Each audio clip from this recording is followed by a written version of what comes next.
তালের বড়া বানানোর বিভিন্ন পদ্ধতি আছে। আজ আমি আপনাদের সাথে তার মধ্যে একটা রেসিপি শেয়ার করব। তার জন্য প্রথমে আমি এখানে একটা কালো তাল নিয়ে নিয়েছি। তালগুলো দুটো কালারের হয়, একটা দেখবে লালচে হয়, একটা কালো। আর কালো যে তালটা হয় সেই তালটা মিষ্টি হয়। আর এই তালটা আমাকে ভালোবেসে একজন দিদি আমাকে দিয়েছেন। দিদির বাড়িতে প্রথম তাল পড়েছে আর সেই তালটা দিদি আমার জন্য নিয়ে এসেছেন। ভাবতে পারছো কতটা ভালোবাসা থাকলে মানুষ এরকম করতে পারে।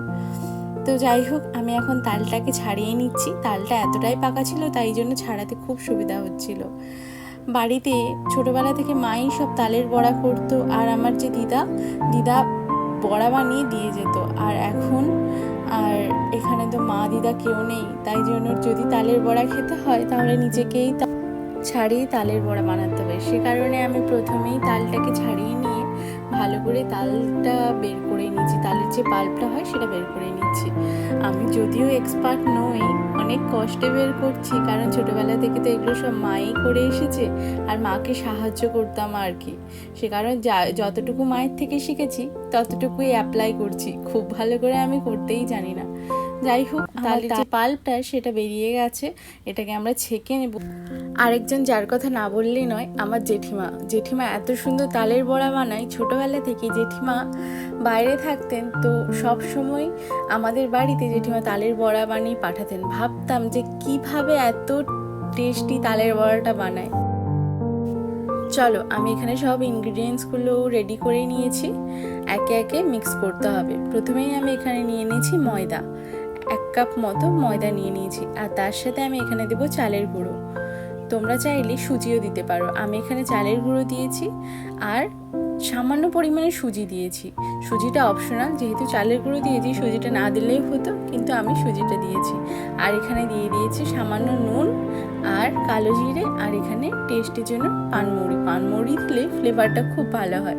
আর এখানে আমি দিয়ে দিয়েছি চিনিটা যদি গুঁড়ো করে দিতাম তাহলে হয়তো ভালো করে মিক্স হতো, কিন্তু আমি এখানে গোটা চিনিটাই ব্যবহার করেছি, যেহেতু আমার হাতে টাইম আছে, মেখে কিছুক্ষণ রাখলেই মিক্স হয়ে যাবে। তারপর এখানে আমি বাদাম দিয়ে দিয়েছি, আর বাদামটাকে আগে থেকে একটু ভেজে নিয়েছিলাম। আর এখানে নারকেলগুলোকে কুচি কুচি করে দিয়েছি। মাকে দেখতাম নারকেলগুলো এভাবে দিতেন, কারণ বড়াগুলো খাওয়ার সময় মুখের মধ্যে যদি নারকেলটা এভাবে পড়তো তাহলে কিন্তু ভালোই লাগে চিবিয়ে চিবিয়ে খেতে। আর তারপরে আমি এখানে 1 প্যাকেট আমুল দুধ অ্যাড করেছি। মিল্ক পাউডারটা 1 প্যাকেট দিলেই হয়, যেহেতু বেশি কোয়ান্টিটিতে নয়। তোমরা যদি চাও এমনি দুধও ব্যবহার করতে পারো, এখানে আমি মিল্ক পাউডারটা ব্যবহার করেছি। আর এর সাথে এই কলাটা অ্যাড করেছি। এই কলাটা পুরোপুরি অপশনাল, দিতেও পারো নাও দিতে পারো। আমি মাকে দেখতাম যখনই বড়া বানাতো তখনই দিত।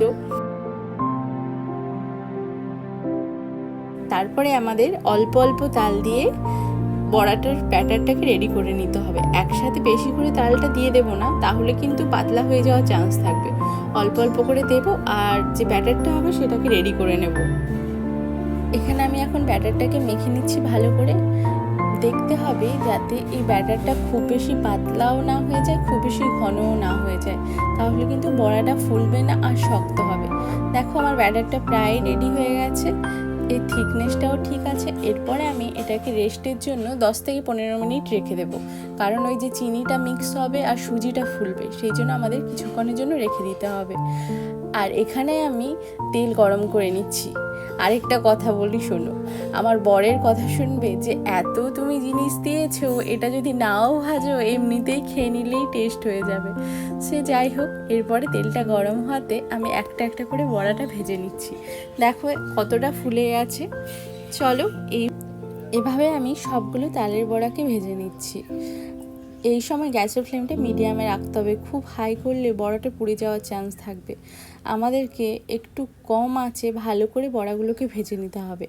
এইভাবে আমি সবগুলো বড়াকে ভেজে নিয়েছি।